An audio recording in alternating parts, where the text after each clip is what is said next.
I mean, imagine a couple more games in there. Like, seriously. You know what's crazy too is they said if you have 100 games, Doug, maximum 2 preseason games. Like, I don't know about you guys, but that's not a lot of hockey to be like launch into the season. I'm sure the feedback was no problem. Give it to them. Yeah, the players. You know the thing with the exhibition games. I mean, remember, Nick? I mean, the players used to fight not to have to play in them. That's true. Yeah. You know, they were, and we had the 10-player rule where you had to dress 10 vets, and you know, you get your vets to play at home, and you take a skeleton crew on the road. It was painful to go through it. When I started in Columbus, we put the 9 exhibition games in our season ticket package, and I got away with it. I got away with it for a couple of years, and then it didn't go over so well. So, you know, Detroit always wanted to play the full lineup of exhibition games because they had it in their season ticket package, and it was a home run for teams. Not so much anymore. It sounds like the loophole, the long-term injury reserve loophole is closed up here. Yeah, so does Kucherov So need a what did new they T-shirt? say on that? I didn't hear. What's the ruling on the long-term? It sounds like there's a lot of details to how specifically it's going to work, but there will be some sort of cap similar to the regular season cap. So you can't bring in a guy the second the season ends who makes 10 mil. Right. So the injury thing, he has to be, you know, they can't fake it anymore. Yeah, if you're going to come back.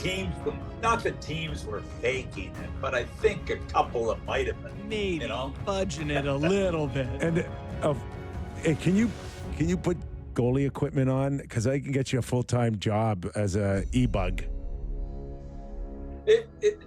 We're becoming the NBA now. I told you they travel with 5 practice players, you know, because they don't want to wear and tear on their players. Like, I don't know how the owners put up with this. I really don't. The money they're spending. What's an e-bug going to cost? No, but it's not that. It's just another body that you don't need. Yeah. You know, really. I mean, like, seriously, guys. Like, I mean, why wouldn't they just dress the chef? Hire a chef. They have been. Yeah. They've been dressing the chef, and it's embarrassing for the league. Okay. I'm all for peace. What?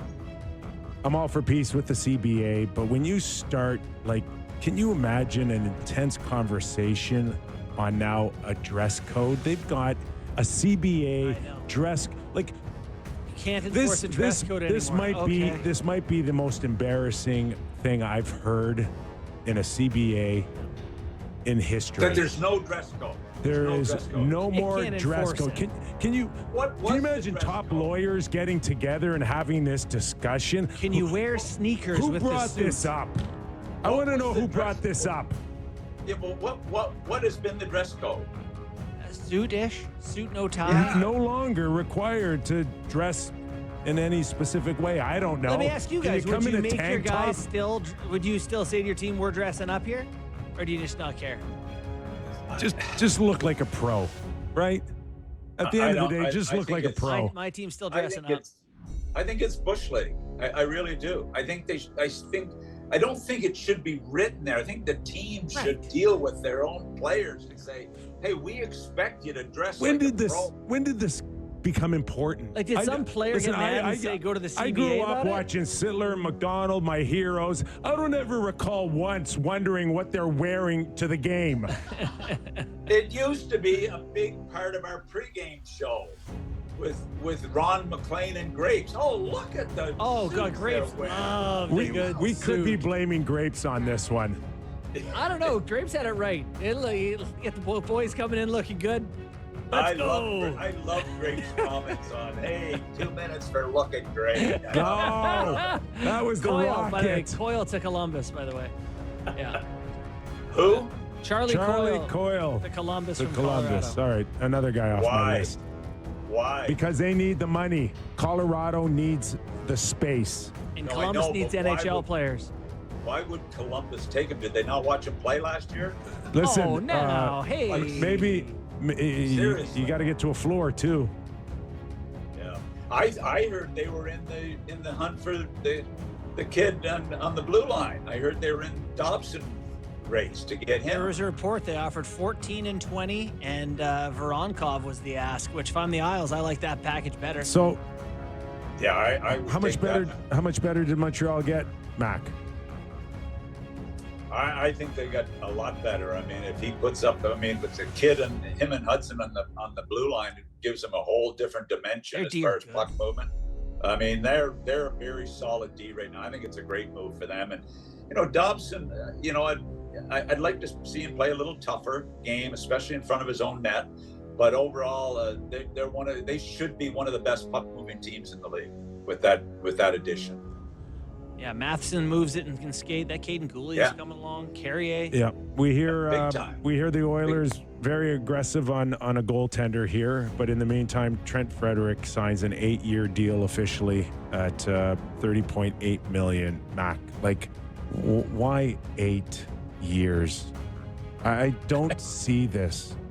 I don't either. I like Frederick. I like his game. I like his energy. I like his bite. Who was the guy the Islanders signed for Engvall. 7 years? Oh my God, I forgot. I had that in my pocket. You know why I forgot his name? Oh my God. Yeah. Where did that? So this one is, to me, it's kind of goofy. I don't get it. We haven't had a chance to have you weigh in on some of the other deals. Were you surprised that Vancouver picked up Evander Kane? I don't mind the Kane deal. I mean, he's got 1 year left. They are, and you know what? I can't believe it. He's a Canadian. He is a Canadian. So they've got 2 now on their team, I think. Oh boy. Oh, boy. That's great. Nice.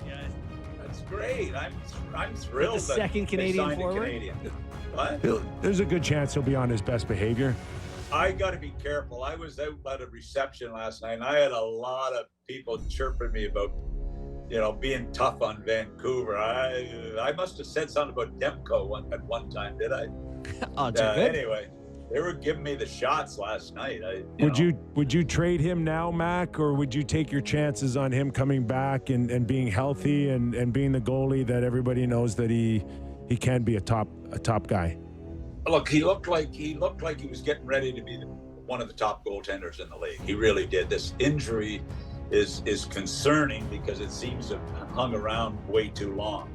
I would not be moving him. If Vancouver have any chance of making the playoffs, Demko has got to be their MVP or near the top of the list. He's got to regain his game, and if he does, they can be a competitive team. That's gonna be close one. Like, do you trust Lankinen and Shelovs? The depth's there. Yeah. Shelovs was real good in the American League playoffs, but I always find it's a little different, the 2 leagues, Is there? Kip was a star in Baltimore when I had him. He was a star. He was a star, a It leader. Really, he got called up at playoff time. I had him for